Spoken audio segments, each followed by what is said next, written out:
রমজানে সকালেই যে কাজগুলো গুছিয়ে রাখলে সারা দিনের কাজগুলো খুব সহজ হয় সেটাই শেয়ার করব। আসসালামু আলাইকুম মাই ইউটিউব ফ্যামিলি, কেমন আছেন সবাই? আশা রাখছি ভালো। চলে আসলাম নতুন আরেকটি ভিডিও নিয়ে। আমার এই ছোট্ট পরিবারে সবাইকে ওয়েলকাম করছি। দেখতেই পেলেন এক তুড়িতে বেডশিট চেঞ্জ হয়ে গেল। আসলে কাজটা কিন্তু এতটাও ইজি না। তো প্রথমেই ঘুম থেকে উঠে বেডশিট চেঞ্জ করে নিলাম, তারপরে আরও কিছু কাপড় দিয়ে এগুলো ওয়াশে দিয়ে দিলাম। ও ওর কাজ করতে থাকুক, আমি আমার কাজ করতে থাকি। তো এখানে আমি দিয়ে দিলাম, ও এখন সময় দিবে। তো দেখা যায় যে ইচ্ছে করে দিলে, যখন আজকে যেমন অনেক কাপড় দিয়েছি 1 ঘন্টা 17 মিনিট হতে থাক, আমি এতক্ষণে অনেক কাজ করে নিতে পারবো। এরপরে এই যে হাজব্যান্ড যাওয়ার সময় ছেলেকে পাঠিয়েছিলাম সাথে ডিমটা আসলে সবারই অনেক বেশি লাগে, আমিও তার ব্যতিক্রম না, আমারও প্রচুর ডিম লাগে। আর সিহারির পরে যে খাওয়া দাওয়ার পরে প্লেট বাটি বের হয়েছিল, এগুলো এখন সব গুছিয়ে রেখে দেব যার যার জায়গায় যথাস্থানে।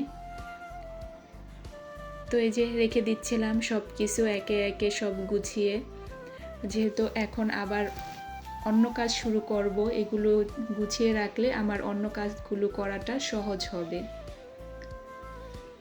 তো এরপরে হচ্ছে যে আমি আজকে বেশ পরিমাণের পায়েস করব, তার জন্য আমি দুধ বের করে নিয়েছি। ডিমগুলো আগে ধুয়ে নেব, তারপরে এই ভোলটার মধ্যেই দুধের প্যাকেটগুলো ভিজিয়ে রাখবো। আর হচ্ছে আজকে রান্না করব মুগ ডাল দিয়ে মাছের মাথা আর হচ্ছে শুটকি ভুনা। এই রোজা আসছে পরে আর শুটকি খাওয়া হয়নি, প্রতিদিন মাছ মাংস খেতে ভালো লাগে না, তো সেজন্য খেয়েছি নাকি একদিন, হয়তো বা আমার খেয়াল নেই, একদিন খেয়েছি নাকি যেন রোজার মধ্যে শুটকি। যাই হোক, খেলে তো খেয়েছি। তো এখানে আমি ডিমগুলো ধুয়ে নিচ্ছিলাম, আর এই যে সে মুড়ি খেতে চলে এসেছে, যেটা সে দিনের মধ্যে কয়েকবারই তাকে এই যে তার এই বাটিটা আর এই চামচটা দিয়ে মুড়ি দিতে হয়, তবে সে এগুলো খাবে না, সে আরও চানাচুর চাচ্ছিল, এর জন্য আবার পিছন ফিরে তাকায় তাকায় যাচ্ছিল, মানে তাকে চানাচুর দেয়নি, এগুলোই সব নষ্ট করবে, তারপরে আবার চানাচুর নেবে। তো এই যে এখানে আমি ডিমগুলো ভালোভাবে ক্লিন করে নিলাম, তারপরে হচ্ছে এখন দুধের প্যাকেটগুলো ভিজিয়ে রাখবো, কারণ হচ্ছে আজকে আমাদের ইফতার খাওয়ানো হবে, এখানে এক মাদ্রাসায় ইফতার খাওয়াবে, তো ওগুলো তো আর আমি করে দেব না, আমি শুধু কয়েকজনের জন্য পায়েস করে দেব। অনেক মানুষ তো হয় ওইখানে, দেখা যায় যে প্রতিদিন 6,000 টাকার ইফতার লাগে, আর আমাদের যেহেতু দোকানের স্টাফ আছে আরও 2-1 জন বলা হয়েছে, তাই আমরা আরও 1,000 টাকা বাড়িয়ে দিয়েছি। তো এখানে যারা যারা আসে, দেখা যায় গরিব মানুষও আসছে, আবার অনেক দোকানের নামাজ পড়তে আসে, তারাও করে। তো ওইখানে দেখা যায় ইফতারের টাকা দিয়েছি, ওইখানে কিনে নিবে, আমি শুধু কয়েকজনের জন্য একটু পায়েস করে দেব।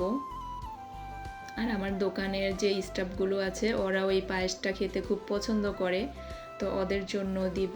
এদিকে হচ্ছে আমি মুগ ডালটাও ধুয়ে ভিজিয়ে রাখবো, তাহলে দেখা যাবে যে তাড়াতাড়ি রান্নাটাও হয়ে যাবে। মাছের মাথা, ডাল এগুলো সবই ভিজিয়ে রাখলাম, আর ডিমটা পানি ঝরুক, তারপরে অন্য আরেকটা ঝাঁঝরিতে ফ্রিজে রেখে দেব, কিছু বাহিরে রাখবো আর কিছু ফ্রিজে রাখবো।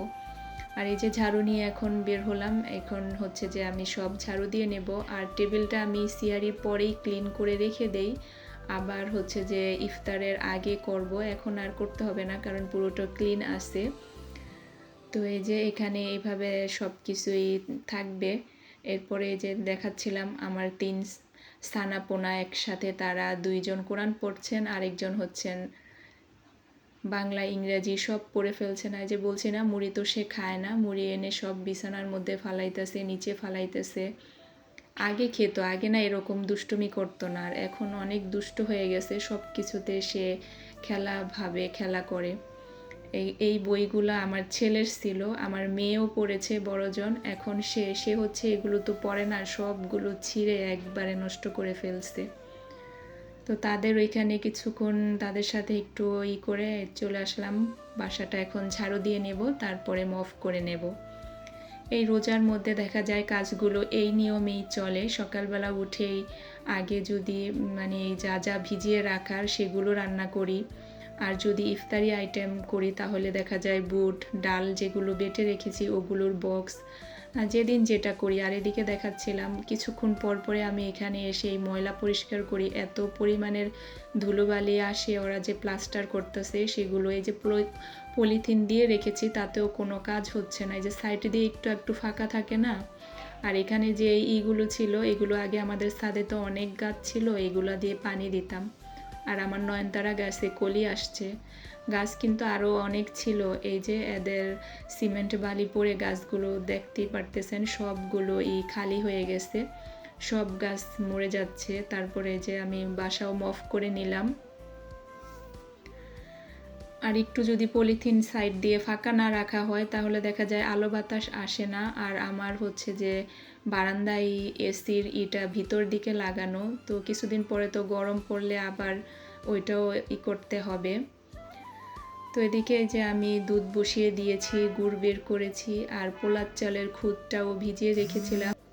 এখন ওই চালটা ধুয়ে নেব। আর এদিকে হচ্ছে যে আমি 2টা এলাচ, ভিতরে যে ইগুলো থাকে বীজ, সেগুলোকে একবারে দিয়ে পাউডার করে দিব যাতে কারো মুখে না পড়ে। মুখে পড়লে দেখা যায় খাবারের স্বাদটাই নষ্ট হয়ে যায়, আর এভাবে দিলে সুঘ্রাণ আসবে আর সাথে মুখে পড়ার কোনো ভয় থাকবে না। আর এদিকে আমি বেশ পরিমাণের কাঠবাদাম তারপরে কিশমিশ ভিজিয়ে রেখেছি। আর এখানে হচ্ছে যে আমি গুঁড়া দুধ দিব সাথে একটু, কারণ হচ্ছে যে আমরা তো গ্যাসে রান্না করি আর আমাদের গরুর দুধ যেগুলো ওগুলো তো খুব ঘন না, অনেক পাতলাই থাকে, এগুলোর মধ্যে গুঁড়ো দুধ দিতে হয়।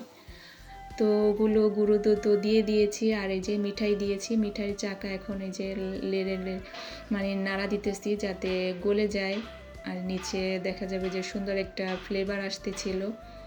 এদিকে আমি বাদামগুলো সিলে তারপরে কুচি কুচি করেও নিয়েছি উপরে গার্নিশ করার জন্য। খুব পাতলা পাতলা করে করেছি, একটু মোটা থাকলে আবার মুখে আস্ত পড়লে ভালো লাগবে না, সেজন্য। তো এদিকে আমার রান্নাও হয়ে যাচ্ছে। এখন হচ্ছে যে আমি এদিক দিয়ে রান্নাটাও হচ্ছে, আর এই যে মিঠাই এখনও গলেনি, কারণ মিঠাইটা তো আমি চাল একবারে ফুটে যাওয়ার পরে দিয়েছি, আগে দিলে তো চাল ফুটবে না, সেজন্য। তো আবার সাথে সাথে নেড়ে দিচ্ছিলাম যদি নিচে লেগে যায়।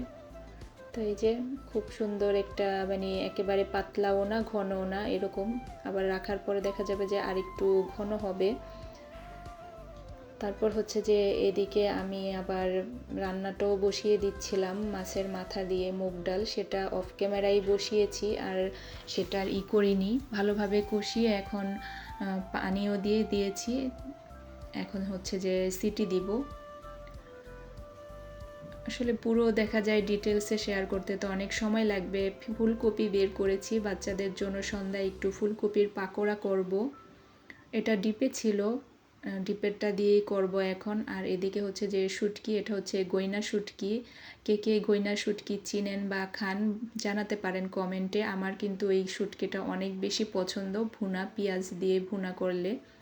আর সাথে আমি একটু রসুনও কেটে রেখেছি, পরে ওই মুগ ডালের ওই তরকারিটা আবার একটু ফোড়ন দিব। এই যে আমার শুটকি রান্না কমপ্লিট। এভাবে ভুনা করলে না অনেক মজা হয় খেতে।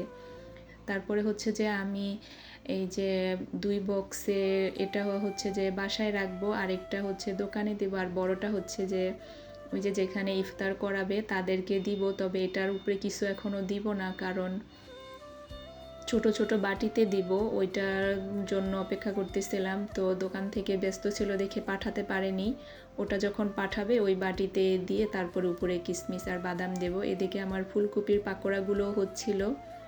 প্রথমে বেসনে চুবিয়ে করেছিলাম, তারপরে দেখলাম যে বেসনের পরিমাণ কম আছে, তারপরে একবারে সব ফুলকপি একসাথেই মাখিয়ে রেখে দিয়েছি, পরের দিয়ে দিব। এরপরে আর কোনো ফুটেজ নেইনি। এই যে বলেছিলাম না বাটিতে দিব, এইভাবে যে কাপের উপর মধ্যে দিয়ে দিব। ওই যে যারা ওই যে হুজুর থাকেন, তারপরে আরও কিছু পরিচিত কিছু মানুষ থাকেন না আমাদের, তো তাদের জন্য এখানে আমি কয়েকটা বাটিতে করে নিয়েছিলাম, যে এই কয়টা আমার দরকার ছিল। তো ওইভাবে এখন উপরে সুন্দরভাবে করে নিয়েছিলাম। তো এদিকে যে ক্যামেরার অবস্থা এরকম হয়ে গেছে, আর ভিডিওতে ভয়েস দেওয়ার আগেও আমি এগুলার সেভাবে খেয়াল করিনি, পরে আর কাটার অপশন ছিল না, কারণ দেখা যায় যে একবারে ভয়েস দিতে গেলে পরে আবার ওইখান থেকে কেটে করাটা তাই এভাবে একটু কষ্ট করে দেখে নেবেন। আর আজকে তো বলিনি এখন পর্যন্ত যারা আমার ভিডিওতে লাইক দেননি প্লিজ দয়া করে লাইক দিয়ে কন্টিনিউ করেন। আর যারা এই কাজটি করে দিয়েছেন তাদেরকে জানাই অসংখ্য অসংখ্য ধন্যবাদ। যারা সাইলেন্ট ভিউয়ার্স আছেন তাদের জন্য রইল অনেক অনেক দোয়া আর ভালোবাসা। যারা আজকে নতুন আমার চ্যানেলটাকে সাবস্ক্রাইব করে রাখতে পারেন, রেখে পাশে অল বাটনে ক্লিক করে রাখবেন, যাতে পরবর্তীতে আমি ভিডিও দিলে আপনার কাছে নোটিফিকেশন চলে যায়। আর এটা হচ্ছে যে এসির একটা কভার, এসির জন্য আনা হয়েছে। তবে আমি বুঝলাম না, এরকম পাতলা কভারের ভিতরে ধুলাবালি তো সে যাবে, এই নেটের মতো কাপড়, তো এত পাতলা এটা কেমন কাজে আসবে বুঝি নেই কিছু আমি। এটা একেবারেই পাতলা, এটার ভিতর দিয়ে তো ধুলাবালি সেই ঢুকবেই।